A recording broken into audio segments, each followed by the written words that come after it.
4 দফা দাবিতে আজ থেকে দেশ জুড়ে লাগাতার কর্মবিরতি শুরু করেছেন সরকারি মাধ্যমিক বিদ্যালয়ের শিক্ষকেরা।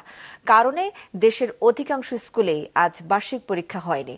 পরীক্ষা দিতে বিদ্যালয়ে এসেও ফিরে গেছেন শিক্ষার্থীরা। পরীক্ষার সময় শিক্ষকদের কর্মবিরতিতে ক্ষোভ জানিয়েছেন শিক্ষার্থী ও অভিভাবকরা। ডেস্ক রিপোর্টে বিস্তারিত।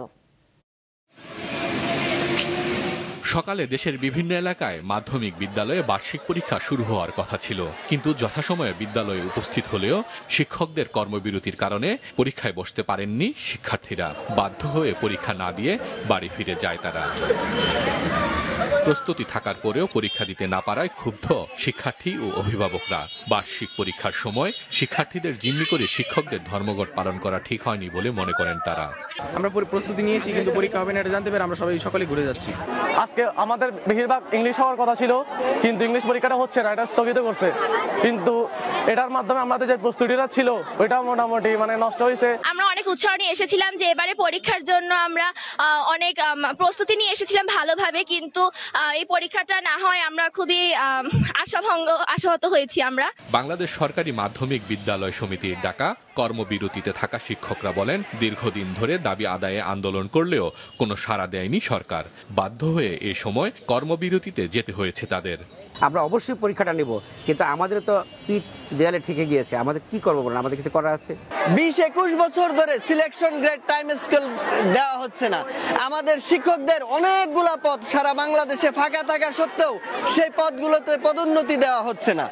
তো এইসব কারণে আমরা একেবারে দেয়ালে পিঠ ঠেকে গেছে, যে কারণে আমরা কর্মসূচি দিতে বাধ্য হয়েছি। আমাদের দাবিগুলো পূরণ হলে পরে আমাদের শিক্ষার্থীগুলোকে কিভাবে এগিয়ে নেওয়া যায়, প্রয়োজন আমাদের বন্ধের দিনগুলো আমরা ওদেরকে ক্লাস নিয়ে ওদের ক্ষতিগুলো পুছিয়ে দেওয়ার আমরা সর্বাত্মক সহযোগিতা করব।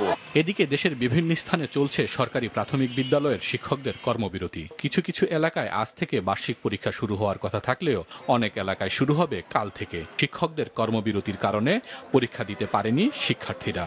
তবে পাবনার কিছু স্কুলে শিক্ষার্থীদের ভবিষ্যতের কথা চিন্তা করে বিশেষ ব্যবস্থাপনায় পরীক্ষা নেওয়া হচ্ছে। আজকে যদি পরীক্ষাটা না হয় তাহলে বাচ্চারা এই পড়াটা যদি আবার পরের দিন পড়তে যায়, বাচ্চারা বিরক্ত বোধ করবে। আজকের সকল পরীক্ষার কর্মসূচি আমরা বাতিল করেছি। আমাদের ন্যায্য দাবি, আমাদের খুব সামান্য দাবি, এই দাবি কেন সরকার মানছেন না আমরা ঠিক বুঝতে পারি না। এটা অবশ্যই ঠিক যে বাচ্চাদের ক্ষতি হচ্ছে বার্ষিক পরীক্ষার সময়, কিন্তু আমরাও নিরুপায়। একটা শিক্ষক রাষ্ট্রের সবচেয়ে সম্মানী ব্যক্তি হওয়া উচিত এবং তার বেতন গেটটা সেরকম হওয়া উচিত, কিন্তু আমাদেরকে সরকার বঞ্চিত করে রাখছে। আমরা দীর্ঘদিন ধরে আন্দোলন করি, কিন্তু কোনো আশ্বাস দেয় কিন্তু বাস্তবায়ন করে না। দাবি আদায় না হওয়া পর্যন্ত কর্মসূচি অব্যাহত থাকবে বলে জানিয়েছেন প্রাথমিক বিদ্যালয়ের শিক্ষকরা। তো যদি পরীক্ষা না নেওয়া হয় তাহলে ওদেরকে আমরা একটা মূল্যায়নের রেজাল্ট আমরা দিতে পারবো। হেড টিচার হিসেবে আমি পরীক্ষার আমার সার্বিক প্রস্তুতি আছে, কিন্তু যাদেরকে ঘিরে এই আয়োজন পরীক্ষা নেব তারা আসলে উপস্থিত হচ্ছে না, এবং শিক্ষকরাও কর্মবিরতিতে আছেন যে তারা পরীক্ষা নেবেন না। বার্ষিক পরীক্ষা চলাকালীন সময় শিক্ষকদের কর্মবিরতিতে উদ্বিগ্ন শিক্ষার্থী ও অভিভাবকরা। হাসান মেহেদি, মাছরাঙা নিউজ ডেস্ক।